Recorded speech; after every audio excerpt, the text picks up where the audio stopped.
चला स्वाध्याय 10.1 प्रश्न पहिला दिलाय तुम्हाला 9.607 9.607 ही संख्या 10च्या घातांकाच्या पदावलीच्या स्वरूपात लिहायची तुम्हाला। एकक स्थानची जर संख्या असेल तर ह्या एकक स्थानच्या संख्येसोबत 10चा घातांक 0 असतो, कारण 10चा घातांक 0 जो असतो ह्याची किंमत असते 1, म्हणजे याची खरी किंमत काय येते, हे 9 गुणिले 10चा घातांक 0 म्हणजे 1 म्हणजे 9 येतं।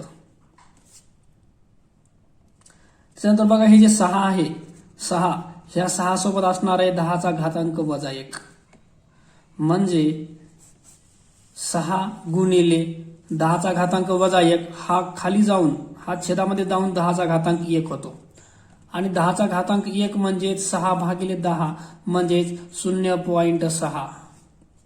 त्याच्यानंतरची संख्या आहे 0, 0ला आपण 10चा घातांक वजा 2 लिहू शकतो, म्हणजेच हे होतं 0 भागिले 10चा वर्ग म्हणजेच 0 भागिले 100, आणि 0 भागिले 100 ह्याची किंमत असते 0.00, म्हणजे इथं आहे हा 0 आपला।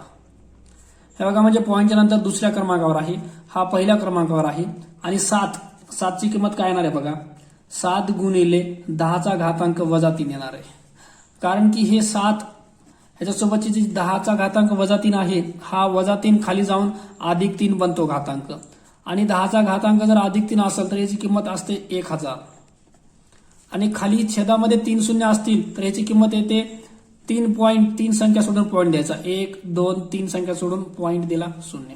ओके, आता हे सगळे आपल्याला जोडायचे, म्हणजे पहिला येणार आहे आपल्याला 9 गुणिले 10चा घातांक 0 अधिक 6 गुणिले 10चा घातांक वजा 1 अधिक 0 गुणिले 10चा घातांक वजा 2 अधिक 7 गुणिले 10चा घातांक वजा 3।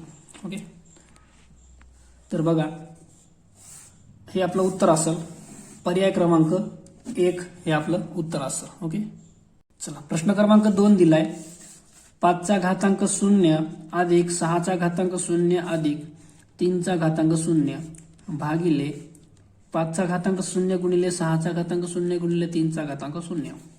आता बघा आपल्याकडे एक फॉर्म्युला आहे, एचा घातांक जर 0 असेल तर याची किंमत 1 येते।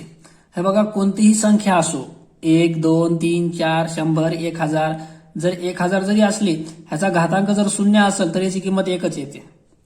त्याच प्रकारे इथं 5 आहे, त्याचा घातांक 0 आहे म्हणजे 1 येणार आहे, 6चा घातांक 0 म्हणजे 1 आणि 3चा घातांक 0 म्हणजे 1। ओके, आता बघा आपल्याला काय करायचंय, छेदामध्ये 5चा घातांक 0 1 गुणिले 1 गुणिले 1, हे बघा इथं गुणाकार आहे, आणि 1 1 1 आणि 1 1 1 म्हणजे ह्यांचा गुणाकार 1च येणार आहे, आणि वरच्या साईडला 1 अधिक 1 अधिक 1 वर येणार आहे 3 आणि खाली 1, तर फक्त 3 जे आहे हे सुद्धा आपल्याला लिहिता येईल, म्हणजे पर्याय क्रमांक 2 आपलं उत्तर असेल। प्रश्न क्रमांक 3 दिलाय 0.1 घातांक 4,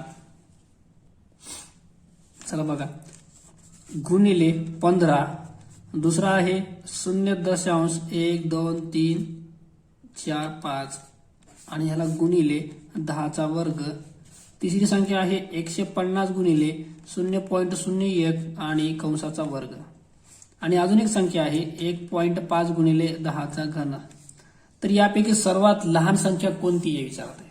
ओके, आता बघा ह्यांच्यापैकी सर्वात लहान संख्या आपल्याला सांगायची आहे, तर बघा हे बघा जर आपण सगळ्या संख्या बघितल्या आणि प्रत्येक संख्येमध्ये समजा 0 पॉइंट 0 पॉइंट आणि 0 पॉइंट आणि 0 पॉइंट यायले, आणि पॉइंटच्या नंतरची इथली संख्या ज्याची लहान असेल, हे बघा पॉइंटच्या नंतरची इथली संख्या ज्या संख्येची लहान असेल ती संख्या सगळ्यात लहान असणार आहे। ओके, आपल्याला सर्वात लहान संख्याच काढायची आहे, तर बघा दशांश चिन्हाच्या नंतरची पहिली संख्या कुणाची लहान आहे तो सगळ्यात लहान असेल।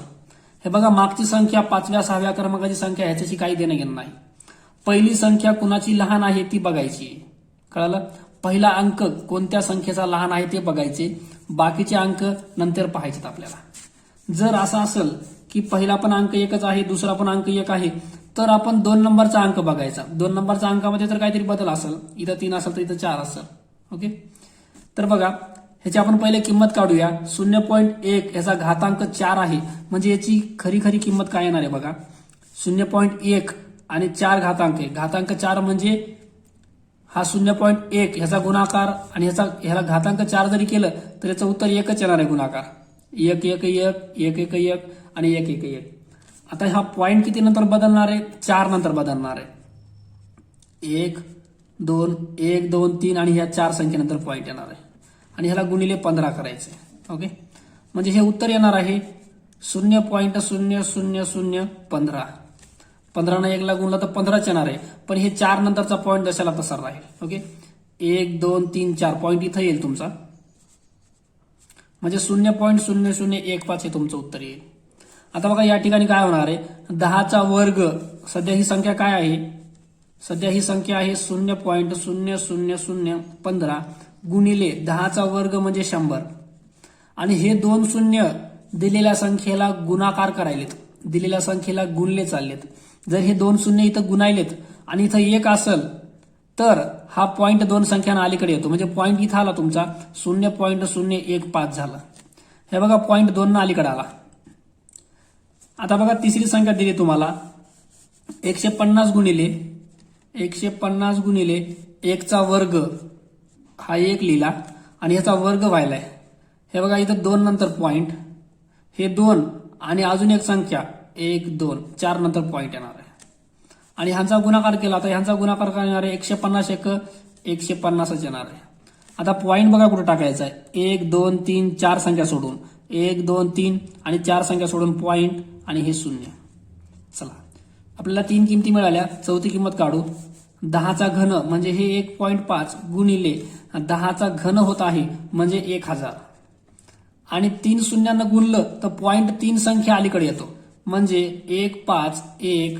हे बघा इथं होता 1 2 आणि 3 संख्या सोडून पॉईंट अलीकडे आला, इथं पॉईंट आला 0. ओके, इकडे द्यायची गरज नाहीये, पॉईंटच्या पलीकडे 0 असेल तर द्यायची गरज पण नाही तुम्हाला. आता बघा सगळ्यात लहान कोण आहे आणि सगळ्यात मोठं कोण आहे. आपल्याला सगळ्यात लहान संख्या सांगायची आहे.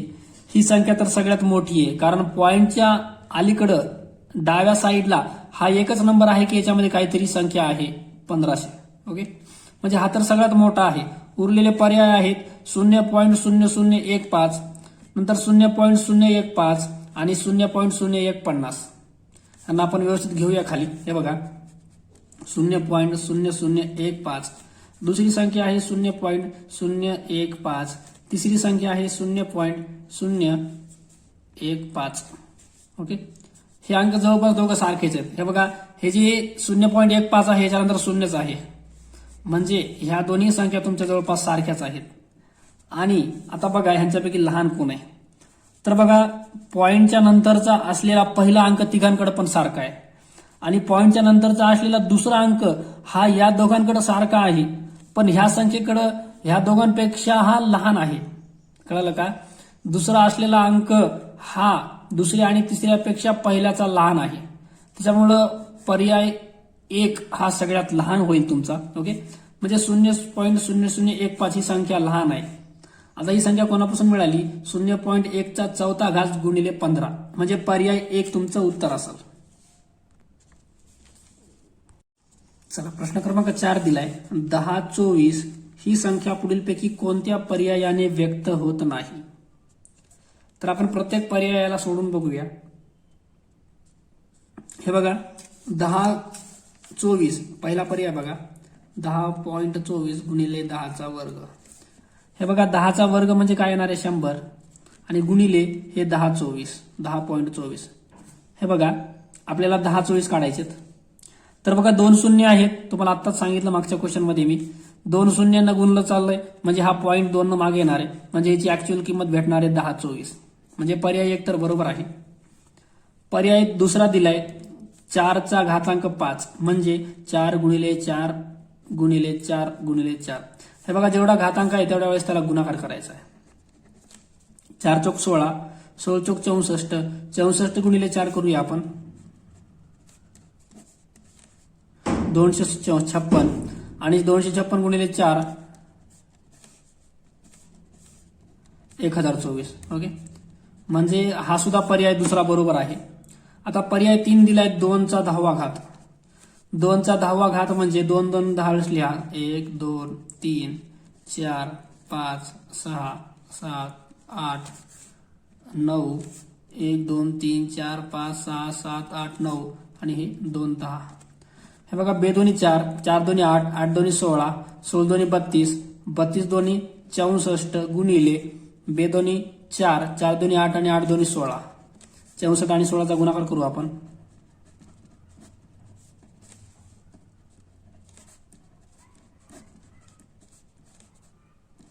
ओके, तर बघा पर्याय क्रमांक 3 जो आहे हा सुद्धा म्हणतोय की दिलेली संख्या ही 10 24च आहे. ओके, उरला शेवटचा पर्याय 5चा घातांक 4. ह्याला सोडूया आपण. 5चा घातांक 4 म्हणजे 5 गुणिले 5 गुणिले 5 गुणिले 5. हे बघा हे 5 5 25 गुणिले हे 5 5 25 आणि 25 25 25चा वर्ग येतो 625. ओके, म्हणजे पर्याय 4 हा हे आपलं उत्तर असेल. चला प्रश्न क्रमांक 5 दिलाय 81 बरोबर 27चा घातांक x. तर x बरोबर काढायचं आपल्याला. तर बघा या साईडला 81 आहे आणि इकडे 27 आहे. 27चा घातांक आहे तरी x आहे. तर या साईडला सुद्धा आपण काहीतरी घातांक तयार करूया आणि खाली 27 करूया. जर बेस सारखा असेल, बेस म्हणजे पाया, इथं पण 27 असेल आणि इथं पण 27 असेल तर यांचा घातांक आपल्याला बरोबरीत लिहिता येतो. आता 81ला आपल्याला काय करता येईल बघा. 27 गुणिले 27 तर नाही कर, 27चा वर्ग पण नाहीये हा. तर 81ला काय करता येईल 3च्या याच्यात करू आपण. 3 गुणिले 3 3 त्रिक 9 9 त्रिक 27 आणि 27 त्रिक 81. म्हणजे 81ला 3चा घातांक 4 लिहिता येतं बरोबर. आता 27 जे आहे 27ला काय करता येईल आपल्याला. 27ला 3चा घन करता येईल. 3 त्रिक 9 9 त्रिक 27 आणि हे जे x आहे ते जसाला तसं बरं आहे. ओके, आता बघा हा 3चा घातांक 4 बरोबर हे 3 आणि ह्याचा घातांक 3 आणि त्याचा डबल घातांक x म्हणजे 3 आणि x चा गुणाकार हे येतं 3x. आता बघा दोघांकडचा पाया सारखा झाला. हा 3 बेस म्हणजे पाया सारखा झाला. जर पाया सारखा असेल तर यांची जी घातांकित संख्या आहे ती आपल्याला बरोबरच लिहिता येते. म्हणजे 4 बरोबर 3x. आपल्याला x काढायचे. 3 हा गुणाकारामध्ये आहे. 3ला डाव्या बाजूला आणा म्हणजे 4च्या खाली 3 येतं. 4/3 बरोबर x. तर x ची किंमत मिळाली आपल्याला 4/3. पर्याय क्रमांक 4 तुमचं उत्तर असेल. प्रश्न क्रमांक 6 दिलाय 0.चिन्ह 1 2 3 4 5 6 7 8 आणि 18 ही संख्या 10चा घात वापरून लिहायची. हे बघा दशांश चिन्ह आपल्याला इकडे न्यायचे. आता पर्यायामध्ये सगळीकडे 1.8 दिसायले म्हणजे हे दशांश चिन्ह किती नंतर नेले 1 2 3 4 5 6 7 8 9. हे बघा 1.8 गुणिले 10चा घातांक -9 येतं. कारण हे दशांश चिन्ह उजव्या बाजूला नेलंय आणि 1.8 1 आणि 8च्या मधामध्ये नेले म्हणजे 9 संख्या सोडून हे दशांश चिन्ह नेलंय म्हणून ह्याला 1.8 गुणिले 10चा घातांक -9 असं लिहितात. जर दशांश चिन्ह इकडे न्यायचं असेल तर हा घातांक जो आहे हा धन आला असता, पण तुम्ही उजवीकडे चालले तर तुमचा घातांक हा ऋण येणार आहे. म्हणजे 1.8 गुणिले 10चा -9. तुमचा पर्याय इथं +9 आहे. 10 10 पर्याय क्रमांक 3 तुमचं उत्तर असेल. प्रश्न क्रमांक 7 दिलाय x चा घातांक 1/2. हे बघा x चा घातांक 1/2 दिलाय म्हणजे हे मूळ असतं, वर्गमूळ दिलंय बरोबर 8. तर x चा घातांक 1/3 आणि कंसाचा घातांक 2 याची संख्या तुम्हाला याची किंमत काढायची आहे तुम्हाला. तर पहिले आपण x ची किंमत काढूया. हे बघा या साईडला x चा घातांक 1/2 म्हणजे हे वर्गमुळामध्ये x दिले आणि इकडे 8 दिले. आता आपल्याला वर्गमूळ कट करायचंय. वर्गमूळ कट करायचं असेल तर आपण वर्ग करतो म्हणजे दोन्ही साईडचा वर्ग केला तर हे वर्गमूळ वर्ग कटलं राहिलं x बरोबर 8चा वर्ग येतो 64. म्हणजे निस्ते जे खाली x आहे त्याची किंमत आली 64 तुमची. तर तुम्हाला x चा घातांक पहिले x चं तिसरं मूळ काढायचंय आणि त्याचा वर्ग करायचा आहे. पहिले x चा घातांक 1/3 म्हणजे x चं घनमूळ काढायचे. ओके, तर 64चं घनमूळ काय येतं बघा. हे बघा हे 64 आहेत घनमुळात, ह्याची किंमत येते 4. ओके, आता आपल्याला काय करायचं x चा वर्ग करायचा आहे. म्हणजे ह्या एक्सचा वर्ग केला तर इकडचा पण वर्ग करायचा आपल्याला.